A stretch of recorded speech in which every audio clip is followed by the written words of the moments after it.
an agency.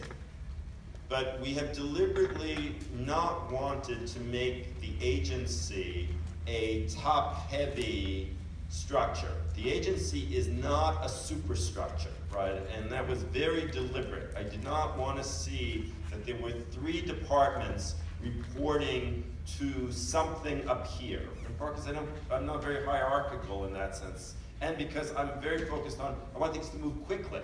And if you create a this, then everybody's got to move through that, right? And so what you do is you essentially stop progress. So part of the challenge of the agency has always been, okay, well, we don't have a this. So the agency has to be across the departments. So then the next idea is, okay, well then we should figure out who within the different departments has the greatest expertise. So who among DHS, DPH, and DMH has the most expertise on the creation of culturally competent materials and interactions with clients? And that's actually easy. The answer is the Department of Mental Health.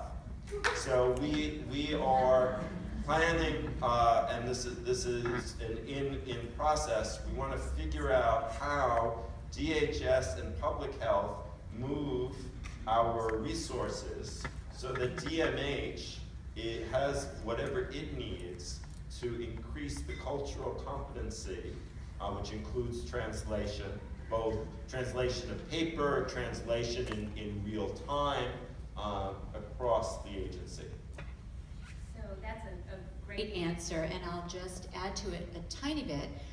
We're, first of all, in the Department of Mental Health, we are extremely proud of the work that we're able to do with various communities within Los Angeles. What a fabulous county community in which to do that work.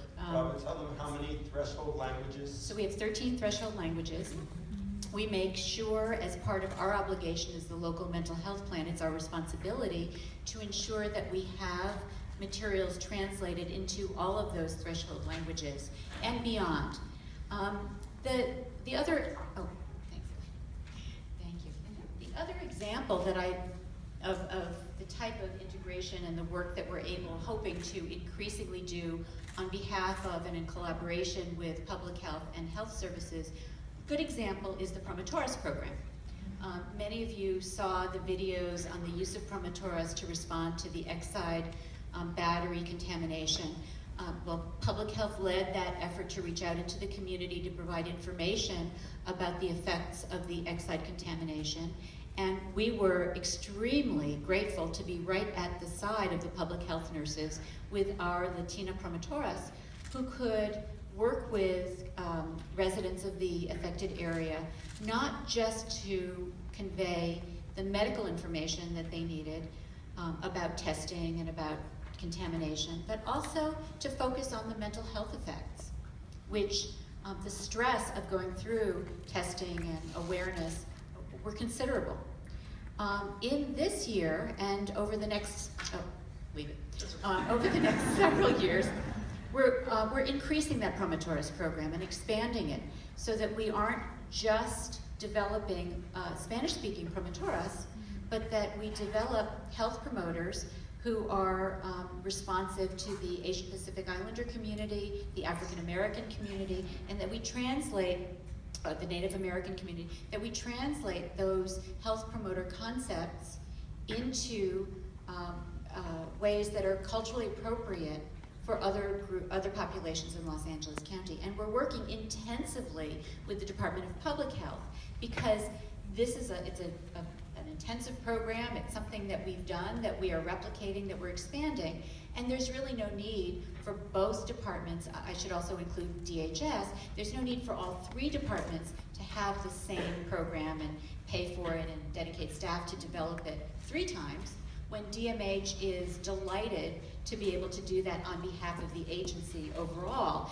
And I'm pleased to tell you this morning that our next cohort is being trained. I think they're probably over at 550 South Vermont as I speak.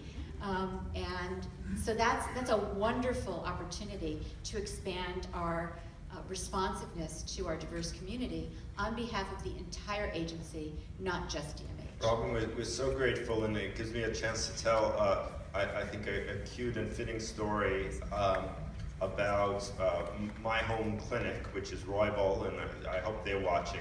Roybal is a phenomenal clinic, and one of the things I most loved when I started working there is because my Spanish is good. I've always taken care of Spanish-speaking patients, but always in other places where I did it, I was the sole Spanish-speaking provider, right? And so when I arrived at Roybal, and like everybody spoke Spanish, and it's because it's not a very good place to work if you don't speak Spanish, because about 90% of the people are monolingual Spanish speakers. And so my feeling was, wow, this is just amazing, right? That a clinic has evolved so perfectly for its community. One day I'm working there, and a patient who would normally have gone to El Monte arrives to Roybal, and what is the problem? He's a Mandarin speaker. Now El Monte has pretty good coverage on Mandarin, but Roybal, no. So what do? I call Alex. Right, so Alex is actually, at this particular time, he's at Humphrey, as it happens, at urgent care. And I call Alex, and I say, Alex, you have to help me with this patient. So I put my patient on the telephone, right? And then Alex and he talk for a while, and then the guy gives me back the phone, right? And Alex explains to me what I need to do. Right. My point is that while that's amazing, right, we want to professionalize that in the sense that we don't really want to interrupt, directors while they're seeing their own patients to be translators. But I mentioned it also as a way of thanking Alex. So many of you know Alex, who I recruited from LA Care. I guess fittingly they've stolen him back. Alex is going to return to LA Care, which as far as I'm concerned is practically the same as being in the agency, right? They're basically our health plan arm, and we really couldn't function without them. A huge amount of DHS revenue flows through them, and so having Alex there will only help that, given his commitment to the people we see. But maybe we could all applaud Alex.